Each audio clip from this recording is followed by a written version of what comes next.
قد أفلح من زكاها وقد خاب من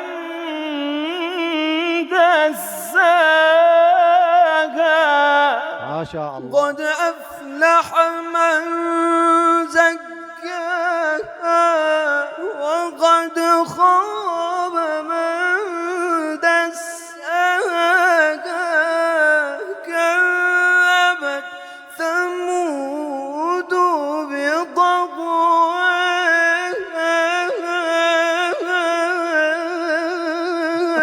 إذ انبعث أشقاها فقال لهم رسول الله ناقة الله وسقياها.